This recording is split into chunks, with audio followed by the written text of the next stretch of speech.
Hello and welcome back to another exciting installment of the Anime Podcast. I had like half a moment where I just wanted to slap you. I saw you pause, look at me, and I just had to keep going. At that point I was committed.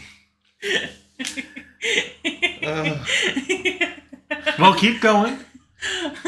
This week we watched Voron's choice of shows. The Eminence in the Shadow, episodes 1 through 10. And Voron is far more, merciful than I have ever been in my life on this channel. Man, I would have just put in the full 20. I mean, we could have done the full 20, but also, we'll save the full 20, rest 10 for later. That is another submission he could submit. That is far more merciful than I have ever been in my life. Man, I push it every submission practically. Yes, you do. But, so I guess Eminence in the Shadow. This actually just finished coming out, and a second season was just announced in February for this. Yes. So it is getting a second season. Congrats. Very recent announcement and recently finished anime. I mean, obviously the first 10 episodes have been out for a while, but as of now, did the 20th episode only came out a few weeks ago, right? Yeah, February 15th. So about a month ago. As of when we're recording this, and this comes out, this is going to be July, August. Oh, yeah, it'll be a while. But we're recording this relatively close to the final release date of the last episode of season 1. So I suppose we should go around kind of rating stuff like that. I don't think this will be a surprise to you. But I give this an approval. Yeah.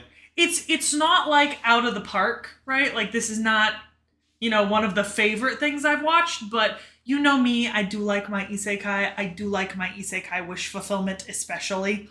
It is a bit of a surprise coming out of the, if you watched our last week's preview. I was not excited for it last week. Well, mostly because so right now I did a bad thing. And you guys are going to know about my bad thing long before this episode comes out, but I was supposed to be keeping up with a bunch of anime during the season, and I kind of didn't keep up with them past episode 3 or 4, so I kind of had to binge the second half of 12 different shows. Oh, so when we April. did that section, you were animated out. Well, not only was I animated out, but also I'm watching 3 other isekais from this season.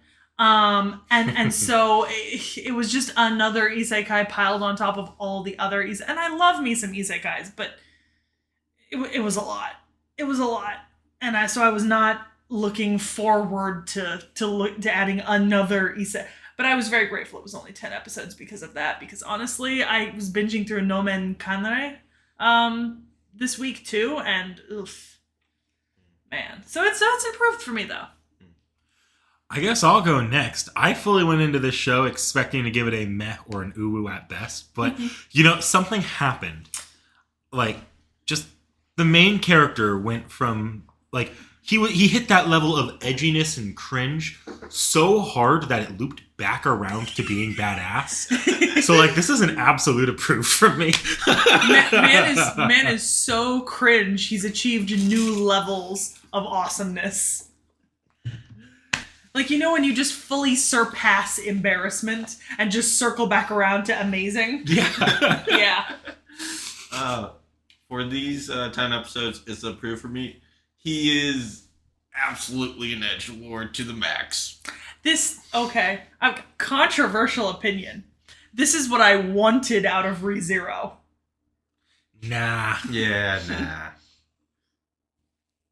Sorry, your opinion remains controversial. That's fair. I know. My opinion on ReZero are controversial in general. But having said that, so let's get into some stats and kind of interesting info. So, the novel series, the light novel, and the manga have all been releasing since 2018. They are all currently ongoing.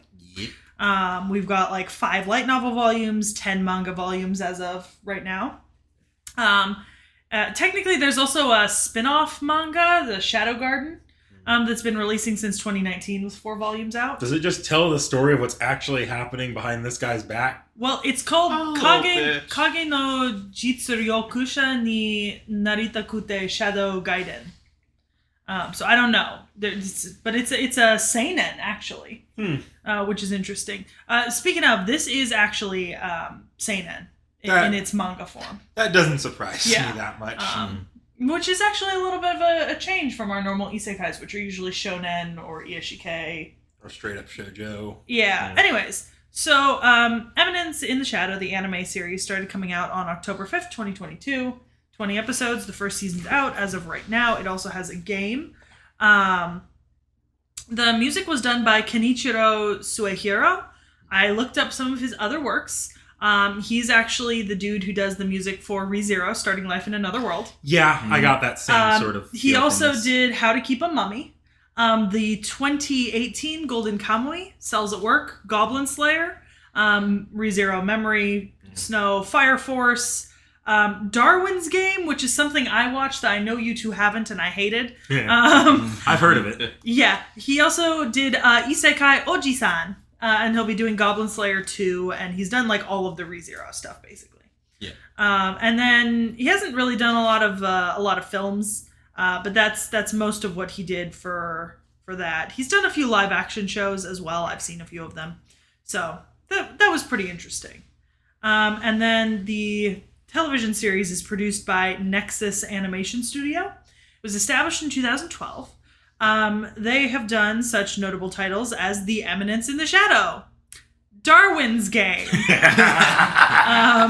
So they did. I didn't mention these in the musician, but both Comet Girls and Grand Blum both came out from this studio and from the same music writer, Kenichiro, whatever his name is, and then Wakaba Girl and Chivalry of a Failed Knight.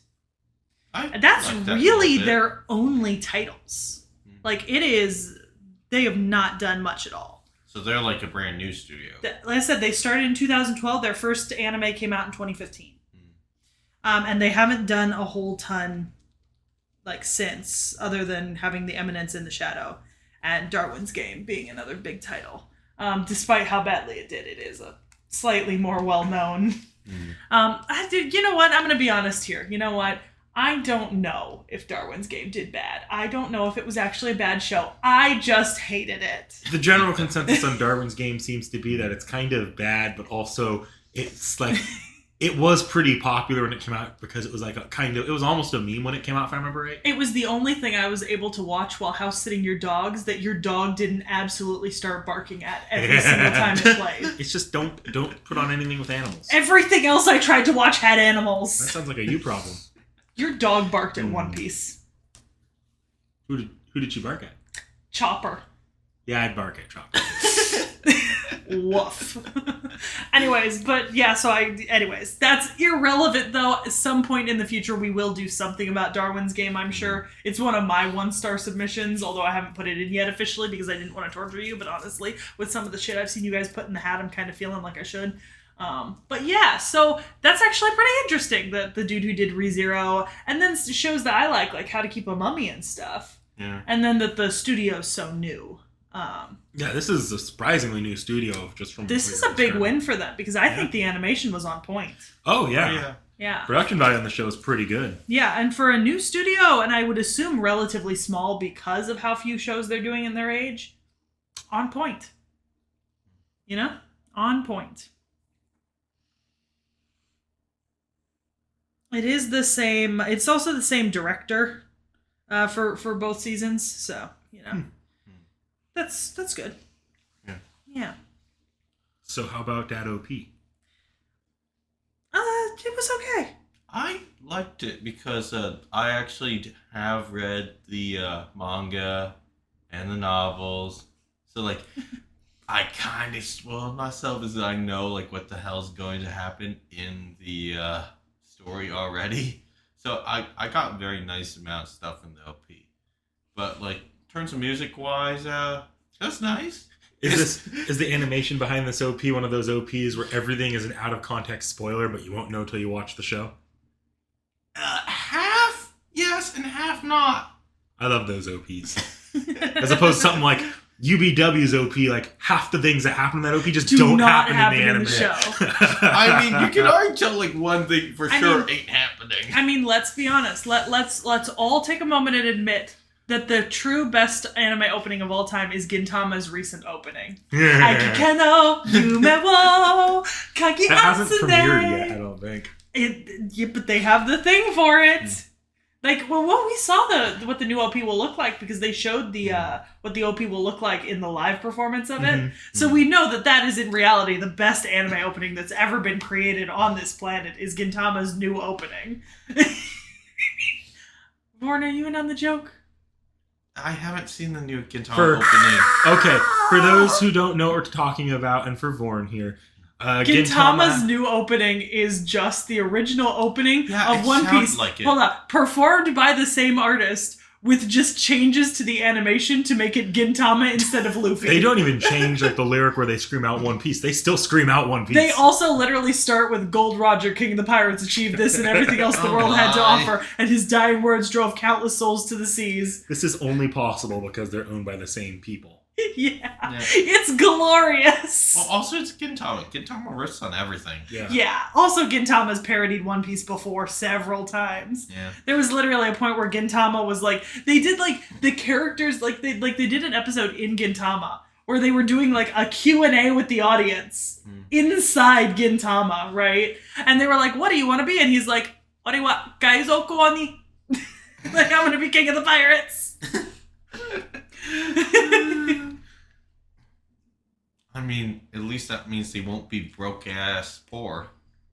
That's true. Anyways, but Eminence in the Shadow, away from Gintama. I actually really like the OP's song.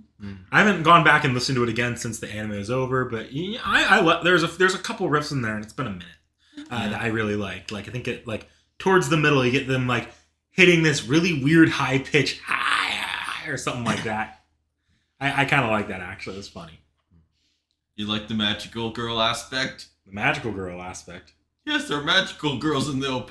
Oh, yeah, no, I kind of see what you're saying. Yeah, no, that was funny as ever. Yeah, I was down. It wasn't my favorite, but I liked it. Same thing with the ED. I liked it, but it wasn't my favorite. I don't remember the ED. It's been too long. I gotta be honest, I'm like, I just highly doubt I will ever get an ED like better than 86. So there's very few EDs that I like. It's every episode we pretty much say, I didn't care for the ED, or I don't remember the ED, or that's the ED's because there. every time I think about the ED, my comparison is now 86. Well, you have to either be like 86 where they release a fucking masterpiece of a song, or you have. I guess no. Part of what works for 86 is they always played into the ED. They never started at the ED. Yeah. It's you get something similar with JoJo, which is why everyone remembers the JoJo. Lucky ED. Star has a good ED. Yeah. Well, the other direction you could go is being absolutely absurd. Everybody remembers the free ED. I was gonna say the Ishizoku ED. Well, that too, but the free ED as well. Oh god.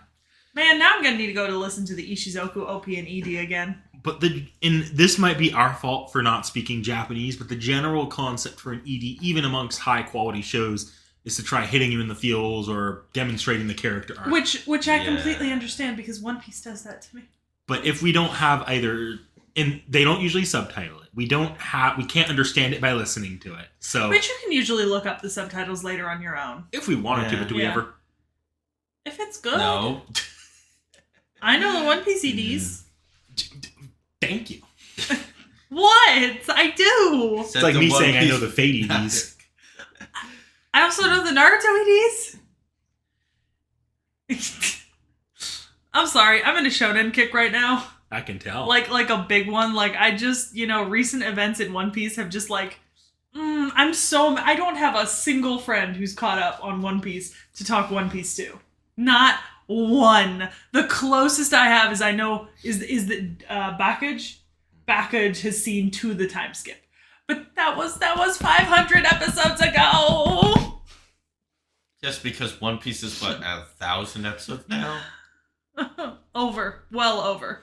We passed 1,000 a while back. See, I don't envy you because if I start feeling like I don't have someone to talk Fate with, I can just make a Fate fan pretty easily with how short the anime are. Commenters, if any of you are One Piece fans, hit me up. You've seen my personal YouTube channel. I've commented back on our videos. I'm on the same name on TikTok. I'm also on Twitter. The channel subscribes to me on Twitter, and I subscribe to the channel. Y'all don't understand. Seki really is trying to get more of a shonen push on the channel, which is fair enough. Yeah. I don't know a single person who's seen like all of Bleach, all of Naruto, all of Fairy Tail, all of Dragon Ball and Dragon Ball Z, or all of One Piece, and it is a struggle. You are like a generation behind for your friends in anime. I know. All of your friends in anime are new agers. I want to go back to 2005. Sure, let me grab the time machine. Please. Just remember, if you have to replace the copper in the wires, get it from Aya Nasir. I was going to say, if you have the opportunity, burn the Boruto draft. That's true. That's tempting. It's I'm a time machine, not a teleporter. I've taken us far off topic. That's the best kind of topic. But yes, yeah. So I get what you mean about the EDs. Us saying that the OPs were not impressive is a lot more of a dig than saying the EDs aren't impressive. Which, I mean, to be fair, like I cannot stop myself in my head comparing every ED to Aikikeno Yume wo Kagi Atsunde, because it's my favorite OP in the world. I get that. I mean, there's a couple other One Piece OPs that are like up there, but that is like one of my absolute favorites. You know, that's the sound of my happiness. So, you know. And this OP was like a very different vibe than something like that. Oh yeah, most definitely. Yeah. And I can appreciate that. I think OPs, their general job is just capture the vibe of the show. Yeah. And this definitely kind of does. It's a roller coaster of an OP. While also trying way too hard. Oh yeah, tries way too hard. I mean, that fits with the It really character does. so well. Like, Jesus fucking Christ. Oh boy. I think we've kind of hit the end of what we can talk about, spoiler free, here, haven't we? So, on that point, to the story? Yep. We have to. I mean, And at this point, you all have to, like, obviously, you have to like, comment, and subscribe. like, I think we've broken the world record for Fate and One Piece tangents already. High five. Oh, that was pathetic. There we go. There's the recording. Okay, thanks for watching. Come back in 2 days from now, I guess. Hopefully. Yes, hopefully. Bye.